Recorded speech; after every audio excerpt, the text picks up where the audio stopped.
राधे राधे। रोचक ज्ञान में आप सभी का स्वागत है। आज हम राम जी के द्वारा धरती माँ से प्रार्थना का एक प्रसंग सुनेंगे।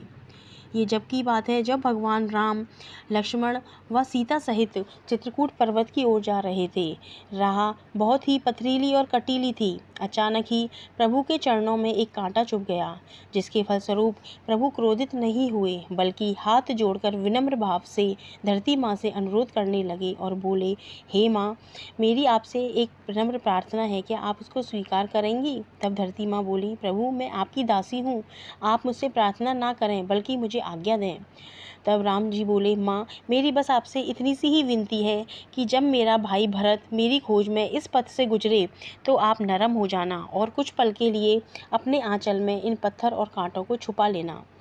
मुझे कांटा चुभा कोई बात नहीं, पर अगर मेरे भाई भरत के पाँव में कांटा चुभा तो मेरी आपसे यह विनीत प्रार्थना है कि उसे बहुत दुख होगा।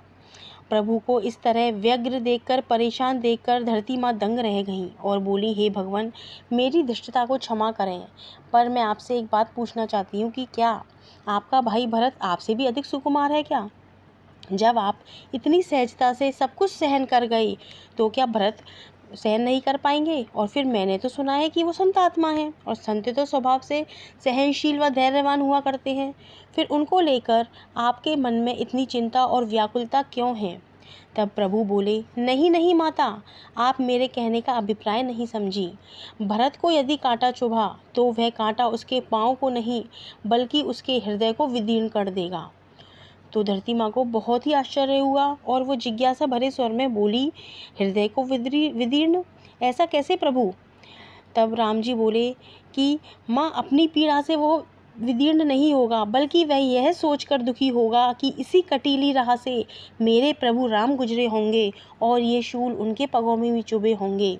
मैया, मेरा भरत कल्पना में भी मेरी पीड़ा सहन नहीं कर सकता है, इसलिए उसकी उपस्थिति में आप कमल पंखड़ियों सी कोमल बन जाना, मेरी बस आपसे यही प्रार्थना है। यह सुनकर धरती माता जो है वो बहुत गदगद हो गई।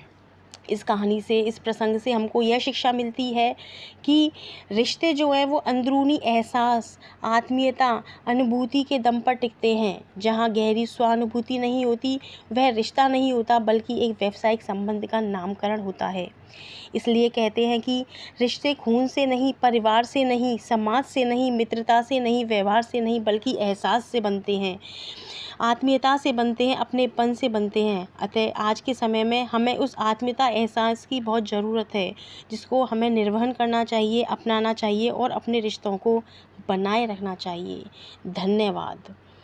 इस तरह के प्रसंग सुनने के लिए आप रोचक ज्ञान चैनल को सब्सक्राइब करें, लाइक करें और शेयर करें।